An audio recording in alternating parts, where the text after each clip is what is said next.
afternoon. At the top, I'd like to read a statement on the recent attacks in the UK and France. The United States strongly condemns the cowardly terrorist attack in London today that targeted innocent civilians during their commute on the subway. We are grateful that no one was killed in this horrific incident, and our thoughts and prayers are with those injured, and we wish them a speedy and full recovery.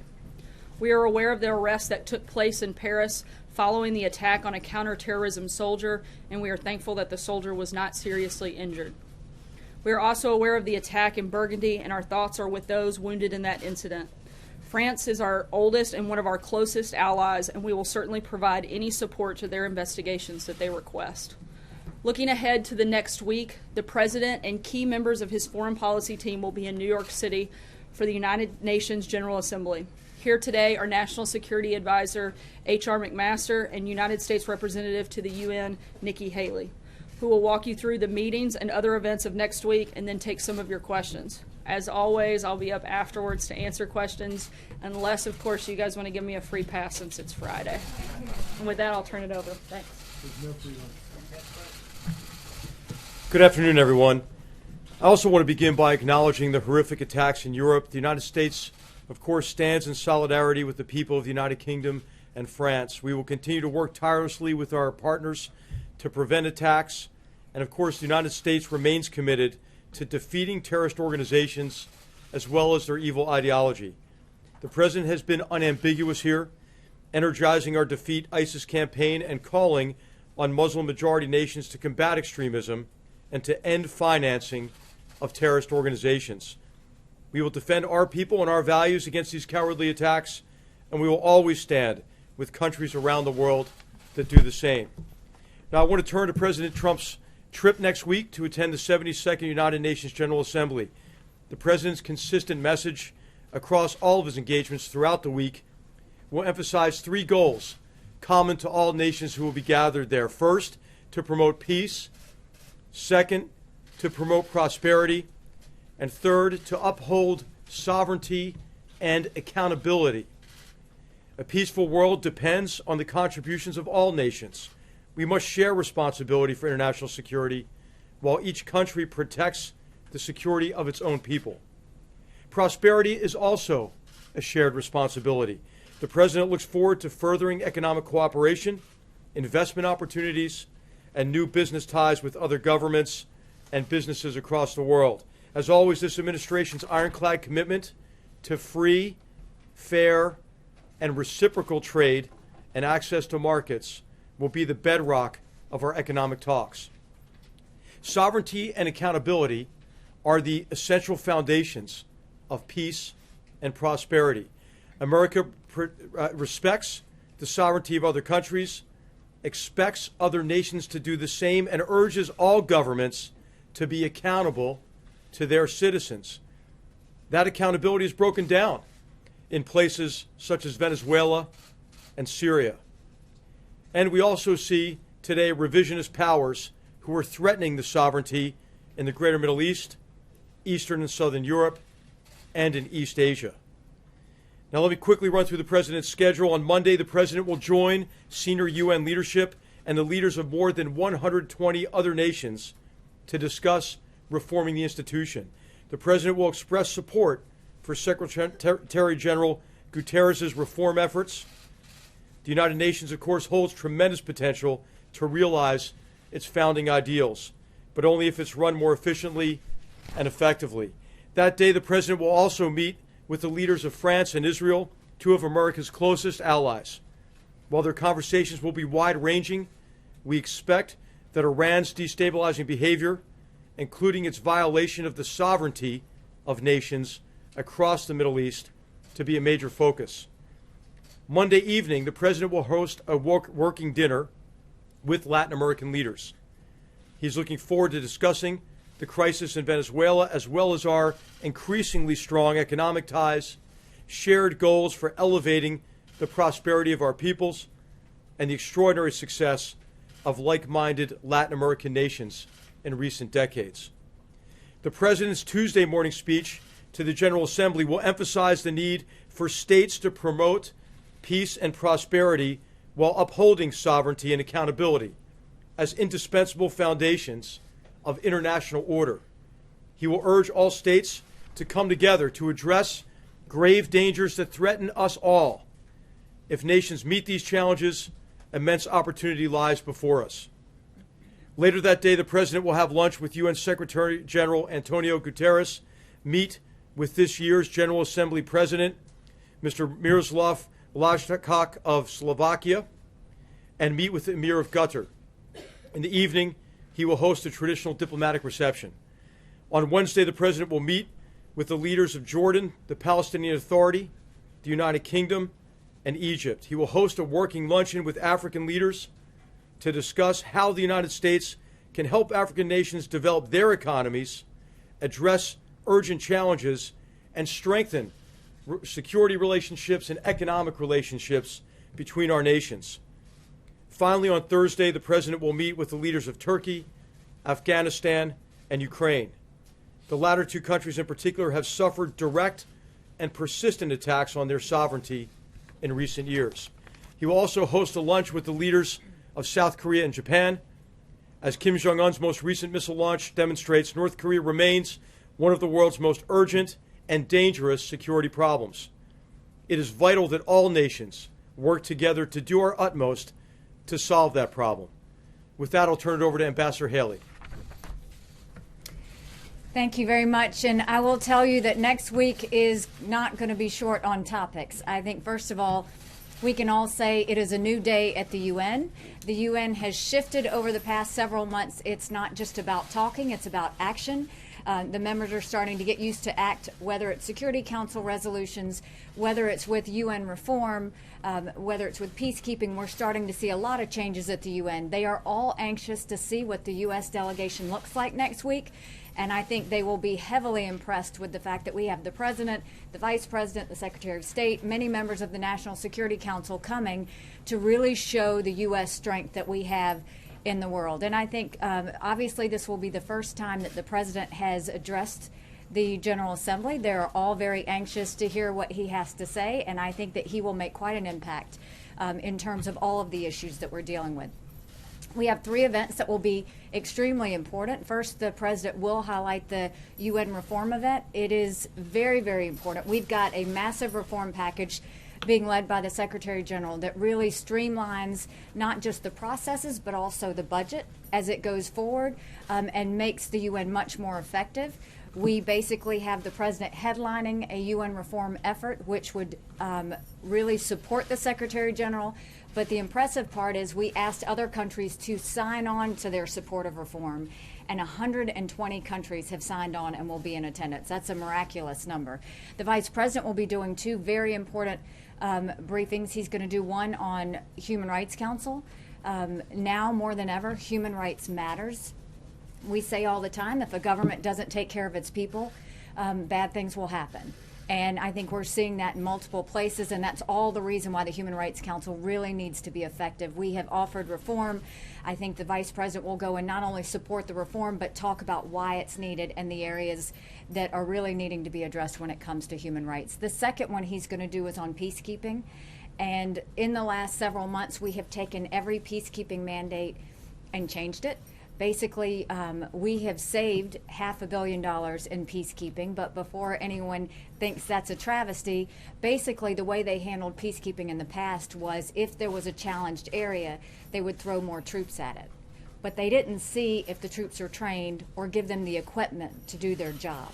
Now we're going towards the political solution, making sure the troops are trained and armed, making sure that we're more effective. So it's smarter. And it cut $500 million, and in some cases we're having to increase, and in some cases we're having to decrease. So having the Vice President talk about the importance of the peacekeeping being effective is going to be very important. And then, as I said, there are no shortage of issues with North Korea being front and center. Iran will be an issue. Syria will certainly be talked about. Terrorism efforts and how we counter that is a huge topic on what we're dealing with, and obviously the humanitarian issues that we face around the world. So with that, I think the General Assembly is going to be quite active next week, and I think the U.S. is going to be very strong next week, and we look forward to a very good week. Ambassadors, Gentlemen, consider this. thank you. General, my question's about North Korea, which is perhaps the biggest foreign policy challenge for President Trump right now. About a month ago, the president issued a threat to North Korea. He warned of fire and fury. And as you know, Ambassador, at the UN Security Council, you've imposed tougher sanctions on North Korea. Both of these efforts do not seem to be changing their behavior. Is it time for the U.S. to change its approach to North Korea? Is that something that you're contemplating? And General, if you could weigh on this as well, I appreciate it. I think what was really important with North Korea was that we try and push through as many diplomatic options as we have. If you look at the resolutions that have passed in the last month, the two of them, they cut 30% of the oil. They banned all the laborers. They banned 90% of the exports. They banned joint ventures. We've basically taken it, and in the words of North Korea, we have strangled their economic situation at this point. That's going to take a little bit of time, but it has already started to take effect. What we are seeing is they continue to be provocative, they continue to be reckless, and at that point, you know, there's not a whole lot the Security Council is going to be able to do from here when you've cut 90% of the trade and 30% of the oil. So having said that, I have no problem kicking it to General Mattis because I think he has plenty of options. General, can you weigh in on that too? No, I just emphasize the point that Ambassador Haley made. These sanctions are just now taking effect. What's really important is rigorous enforcement of those sanctions so that we can really let the economic actions and diplomacy progress as best we can. But I think we ought to make clear what's different about this approach is that we're out of time, right? As Ambassador Haley said before, you know, we've been kicking the can down the road and we're out of road. And so for those who have said and have been commenting about the lack of a military option, there is a military option. Now, it's not what we would prefer to do. So what we have to do is call on all nations, call on everyone to do everything we can to address this global problem short of war. So that is implementing now these significant sanctions that have just now gone into place, and it is convincing everyone to do everything that they can, and that it's in their interest to do it. What's different, I think, about this approach to North Korea is worth noting. First of all, there is consensus among all key nations that denuclearization of the peninsula is the only acceptable objective. The second thing is, this is not an issue between the United States and North Korea. This is an issue between the world and North Korea. And the third recognition is there is a lot that we can do about it together. And so we need time, obviously, for any strategy to work. It is a sound approach to a very difficult problem, and we'll see if it succeeds. Ambassador Haley, in a conference call preceding your briefing here, Jonathan Alterman of the Center for Strategic and International Studies said that next week's UNGA will be as much the world taking measure of the United States as it is the U.S. speaking to the world. He went on to say that the UNGA, because of its very quick meetings, is sort of like speed dating from hell, and that it's a very sophisticated dance that neither Secretary of State Tillerson or the President have a particular strong point on. What would you say to people who are wondering how the U.S. will do at next week's UNGA? I think there's a lot of interest in how the U.S. is going to do, and they're going to find out we are going to be solid. We're going to be strong. If you look at all of the meetings that the National Security Team has, these are important meetings. These aren't just wasting time. This is going to talk about terrorism. This is going to talk about the issues in North Korea. This is going to talk about the issue in Burma and what we're dealing with there, Venezuela, all of these issues. No one is going to grip and grin. The United States is going to work. And I think with all of the challenges around the world, I think the international community is going to see that. This is a time to be serious, and it's a time for us to talk out these challenges and make sure there's action that follows it. One of the big questions from some of the people outside of this room and other countries is, in addition to what we do militarily, is the humanitarian effort. And we've been criticized for not being involved in humanitarian effort too much, especially by the third world. So when you go to New York, in addition to addressing the security measures, how are you going to address the criticism about the U.S. not leading humanitarian efforts? We actually have led humanitarian efforts and continue to. Human rights in general is very important. That's something we've been loud on, which is the fact that you have to protect human rights. But the humanitarian side of what we're seeing in South Sudan and the Democratic Republic of Congo, what we're seeing with the Syrian refugees that are in Turkey and Jordan, the fact that we are trying to deal with Burma and find out ways that we can get humanitarian access in there. Yemen is something that the United States has been working very closely with the Saudis on and the UN to try and make sure we get humanitarian access. So we have been as active and vocal and leading the charge on humanitarian access in all of these areas, and we are making a difference. I think just in Syria we've had over $3 billion that we've given in terms of helping that situation. Venezuela, you saw what we did with the sanctions, but we're making sure they get that. Right now in Burma, we are taking that very seriously, and that's of utmost importance that we get front and center on that one. I have a question first to General McMaster before I get to Monica for you. General, you mentioned the obviously terror incident overseas in London. The president tweeted this morning that it was sick and demented people who were in the sights of Scotland Yard. You may have seen Prime Minister May said it was not helpful for people to speculate. Did the president share information that he wasn't supposed to? And if not, why was he speculating? I think what the president was communicating is that obviously all of our law enforcement efforts are focused on this terrorist threat from for years. Scotland Yard has been a leader, as our FBI has been a leader. So I think if there was a terrorist attack here, God forbid, that we would say that they were in the sights of the FBI. So I think he didn't mean anything beyond that. Meaning, I'm sorry, I'm not clear. Meaning he was saying generally terrorists are a focus for Scotland Yard, or was he saying in this specific incident Scotland Yard knew potentially this was coming?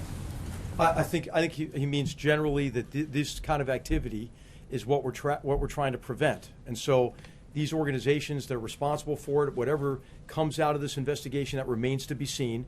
It is likely that law enforcement had been working on that problem set. And did that come up in the call with Prime Minister May? I was not on that call this morning. Ambassador, to you on North Korea, obviously there's more UN Security Council action that could be taken. Are you at all hopeful that there is any chance for a full oil embargo as this administration had wanted? Or at what point President Trump himself said this was a small step, the last UN Security Council vote? I think disagreeing with you, but Secretary Tillerson agreed with him that it seemed to have been a small step. So at what point does this administration take a bigger step and, for example, put tougher sanctions on China in order to put pressure on North Korea? Well, I think, first of all, let's talk about what a big sanctions resolution this was. The first one was $1 billion. This second one was $1.3 billion, not counting the 30% decrease in oil. We did a 55, and just imagine if this happened to the United States, a 55% reduction in diesel and oil.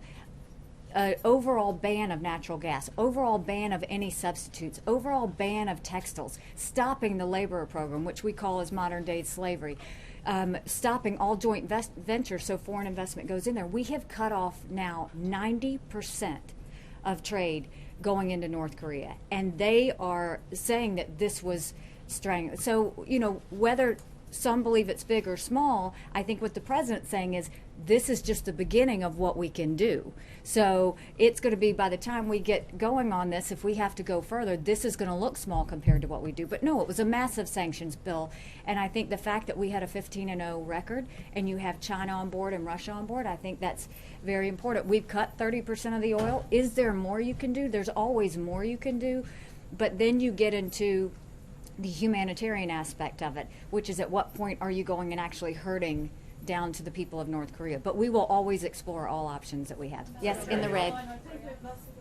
You said that Syria is going to be on the agenda. As you know, today Turkey, Russia, and Iran agreed to deploy 1,500 monitors in the Idlib province. Does that leave the U.S. behind? And what exactly the focus will be when you talk about Syria in the UN next week? And General, if I can, you said that the meeting between the President and Prime Minister Netanyahu will talk about Iran. How much of the peace process with the Palestinians will take place in that meeting? Thank you. I think the efforts in Syria have been remarkable, both Syria and Iraq. To see how we have really bulldozed through ISIS in the way that we have shows how strong the U.S. has been in partnership with them. But I think we're also looking at post-ISIS. You know, what does that look like? And I can tell you, Iran is not going to be in charge, and Iran is not going to have any sort of leadership in that situation to where they can do more harm. But Syria is always going to be a topic. I think we continue to be strong in making sure there's no chemical weapons and making sure that we're looking at the humanitarian humanitarian situation. But the U.S. is a very strong partner in the resolution for Syria, and will continue to be until we know that everything's stable.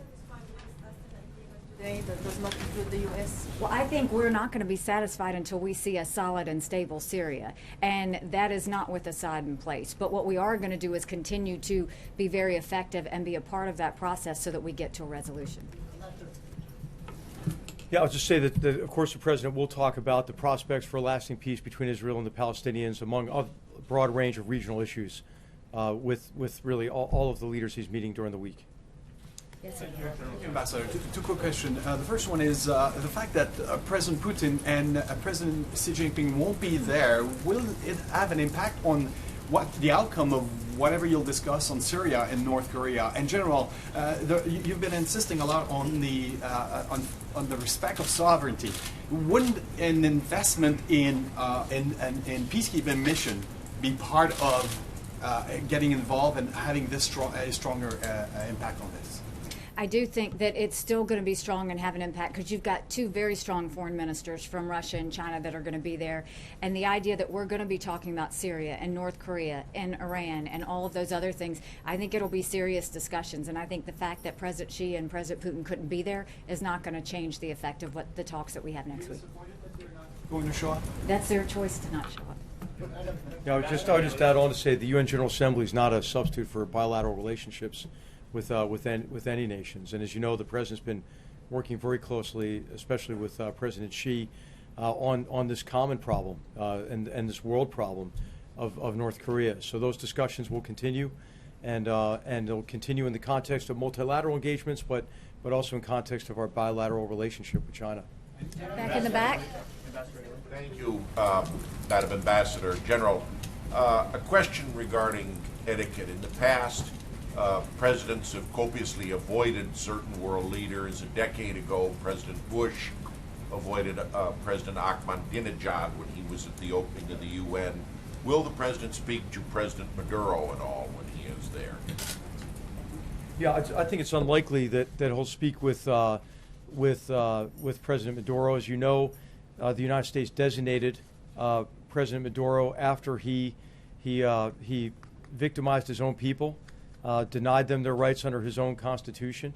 And I think as the president's made clear, he's willing to talk at some point in the future, but it would have to be after rights are restored to the Venezuelan people. Thank you, Madam Ambassador. Two questions. One, what is the future of India at the United Nations membership and Security Council? Because when Prime Minister Modi visited the White House, he brought this issue with the President Trump. Well, I think that Security Council reform is still being talked about, and I know that it's something that India wants. Many other countries want it as well. So we'll have to wait and see. Sir, one question for you, please. One question for any indications right now that sanctions will work towards North Korea? You have to look at how much has been cut off. They've already started to feel it, but they're getting ready to feel 90% of their exports going away. 30% of their oil. Imagine what that would do to the United States if it was there. And you know, if you look at what I was looking at what North Korea was saying, they said it was a full-scale economic blockade, suffocating its state and its people. This is dramatic. This is something, and not only is it dramatic, but you're looking at Peru has dropped ties, Thailand has dropped ties. We're seeing so many just kind of get rid of either the ambassadors or the trade that they're doing. There is no way that North Korea doesn't feel this. Now, how they choose to respond, this is totally in their hands on how they respond. One more question. I'll let you pick who gets the last question. So I was wondering, we talked a little bit about the president, the speech that he'll deliver on Tuesday, but I'm wondering if you could talk in any more detail now, and I'm sure we'll get more detail later. Will he be sending directed messages about Iran and North Korea in that speech? Are there any more specific themes? And also, Ambassador Haley, I wanted to ask you on the question of UN funding. I know reform is probably an important part of this question, but as a candidate, President Trump was then candidate Trump was somewhat skeptical about the reach and the import of the UN, the point of it long term. As president, I'm sure he's learned more. Is the U.S. committed both to fulfilling its financial obligations, and where does it stand in terms of its voluntary funding for the UN going forward? Could you talk a little bit about that? Right. To start off with the speech that the president gives, I think you can see it for yourself. I personally think he slaps the right people, he hugs the right people, and he comes out with U.S. being very strong in the end. So it's written, you've seen it. I have seen it, yes. And then the second part of it is, you know, the UN, when I originally spoke with the president, what I said is, we'll see what we can make of it. And that's the thing, is we're creating an opportunity. We're making the most of it. We're moving foreign policy. We're changing the way peacekeeping is done. We're really bringing up human rights. And more importantly, what I appreciate is they stopped focusing on the commas and the periods, and we're actually acting. We're actually seeing strong things happen. And so I think the president has always believed there's great potential in the United Nations, but I think now the world is seeing it, that it is actually changing and it's actually becoming more effective. Will he affirmatively articulate his intention to continue traditional U.S. funding at full levels? I think you'll have to wait and see. Thank you very much. Thanks. Thank you, General McMaster. Thank you, Ambassador Haley, General McMaster. I figured you guys would rather take questions from them since you see me every day, so I tried to let that go on for a little bit longer. We're going to be pretty tight on time, so I'm going to try to get through things pretty quickly. Before I take your questions, I wanted to make one quick comment about our new friend Frank that many of you got to see here today. We welcomed Frank to the White House this morning. Frank is an inspiring 11-year-old young man from Virginia who started his lawn mowing business. He wrote the president a letter earlier this year that I read from the podium about his admiration for the president's business background and offered to cut the grass at the White House. He got to do that this morning. The president has always loved go-getters like Frank and invited him to come spend the morning with our world-class grounds crew. Frank did a great job cutting the grass in the Rose Garden and later spent some time in the Oval Office with the president. The president believes it's our duty to keep the American dream alive for kids like Frank, and it was an honor for all of us to host him here at the White House. So thank you, Frank, for coming. And with that, I'll take your questions, and we'll try to get through as many as we can. Jeff. Sarah, a follow-up on something that Ambassador Haley said. She mentioned that she would feel comfortable kicking this issue to Secretary Mattis. Should Americans be concerned about the possibility of war? And how much time are you willing to give China to implement the resolutions of the U.S. Security Council agreement? As we've said many times before, we're not going to broadcast. I'm not going to lay out a timetable on what that would look like. We're continuing to keep all options on the table. We're going to push forward with the plan right now. And again, as both General McMaster and Ambassador Haley stated, we are working on putting that pressure on North Korea to reach that ultimate goal of denuclearization on the Korean Peninsula. That's what we're focused on. We're going to keep pushing forward on that front. But at the same time, we're going to keep all our options on the table as we do that. What will the president say to the leaders that he meets next week who are eager for talks with North Korea? I know that the president has opposed that. How will he address that with the Europeans and others who are in favor? I'm certainly not going to get ahead of any conversations that the president's going to have. As always, we'll provide readouts and background of those conversations. But I think the president will be very clear that putting extreme pressure on North Korea is very important. Thank you. The president today tweeted out that he wants to see ESPN apologize for what he called untruths. By him saying that, though, does that mean that he's willing to apologize for birtherism claims that he called on for years? I think the president has made plenty of comments on that front. I think the point is that ESPN has been hypocritical. They should hold anchors to a fair and consistent standard. ESPN suspended a longtime anchor, Linda Cohn, not too long ago for expressing a political viewpoint. The network's public editor has said that there is a perception that ESPN has become political and that has harmed the network. This is clearly a political statement. They should be consistent in whatever guidelines that they have set themselves in that front. John? Couldn't you say the same Guys, thing I'm sorry, I'm going to try to keep moving so I can cover as much ground as possible. John, go ahead. Which is not true. Do you still stand by your statement of the other day when you said that what Jamel Hill did was a fireable offense? I do, and again, I think that they laid that out themselves by suspending one of their own anchors for political comments. Did you overstep? Go ahead. Back on the president's response to the London attack, is the president aware that the British Prime Minister said that his speculation was not helpful? What was his reaction? I know that the president and the prime minister spoke, and we'll offer a readout on that call later today. I believe it did. I understand it may have come up. The president this morning tweeted that chain migration could not be a part of any immigration bill.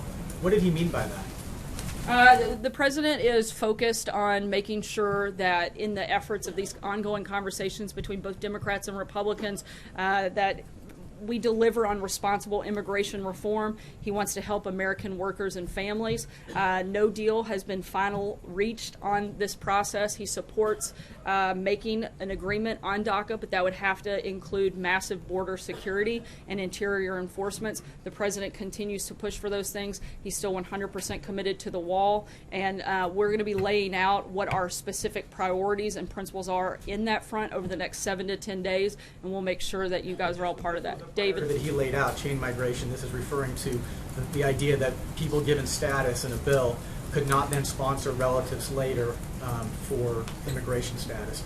Has he drawn a red line on that? As you know, this president doesn't use the term red line, but again, we're going to lay out specific priorities, what that looks like over the next 7 to 10 days, and I'd imagine you'll get more details on that front. It was said several times yesterday by the president and on Air Force One by the one of your deputies that the White House did not support an immigration bill that deals with amnesty. How would you define amnesty, and does it path to citizenship for Dreamers or other undocumented people fall into that category? The president supports the DACA program and supporting making a deal on that, but again, that has to include that massive border security.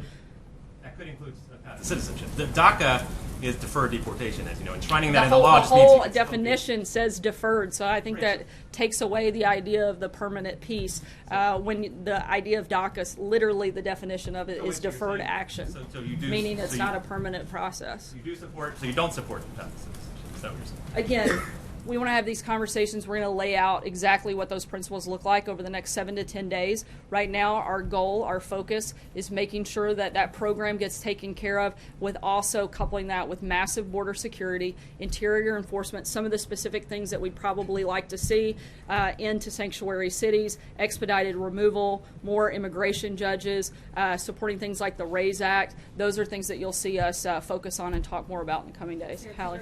As I know you're tight on time, number one, the president said today he wanted the travel ban to be larger, tougher, and more specific. As you know, arguments are set to start next month on the travel ban currently in place. Why is he fighting for it if it's in fact too small, not tough enough, and too broad? It's a step in the right direction. The president's travel executive order is motivated by national security, and every step we can take to protecting people in this country, that's a step we're going to take, and we're going to continue to push forward. John Decker? On the second part there on your comments on ESPN, did it give you any pause to make those comments about a private company from the podium here at the White House?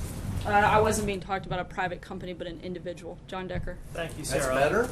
When a deal is ultimately reached, if there is one reached, on the issue of DACA, will it be a deal that's reached between the president as the top Republican, the president along with the Speaker of the House and the Majority Leader in the Senate, and Democrats, or will it be just the president alone? We'd certainly hope that it's a bipartisan bill that has both Republicans and Democrats coming together to really focus on responsible immigration reform. I think there are a lot of people on both sides that want to see this happen. We've had a lot of conversations with both Republicans and Democrats over the past week, and we're going to continue to do that and push forward. Francesca?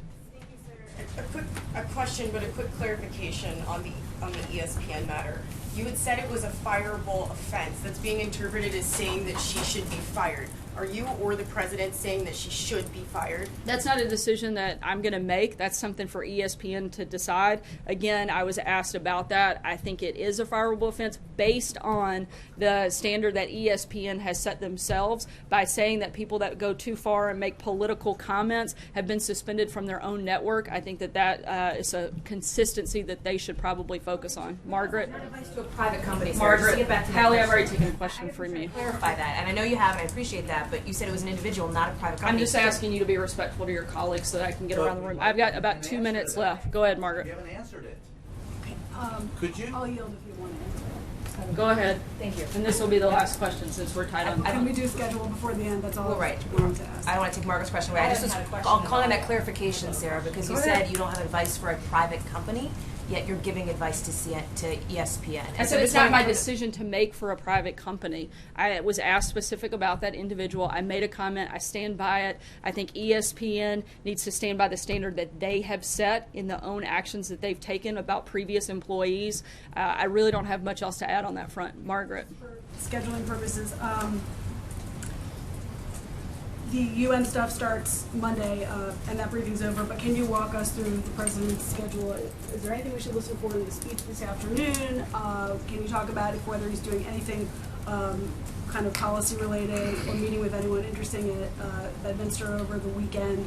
Is there anything else that they didn't go over on the schedule for next week about UNGA involving the First Lady or anyone else in the administration? Just get our heads around the next week. The First Lady does have a couple of events. We'll be sure to get the details of those out for next week. She will be participating in the activities and some of the meetings at the United Nations General Assembly next week. The President will be spending most of his weekend preparing for the meetings and the speech that will be taking place next week. As you can hear, We will make America great again.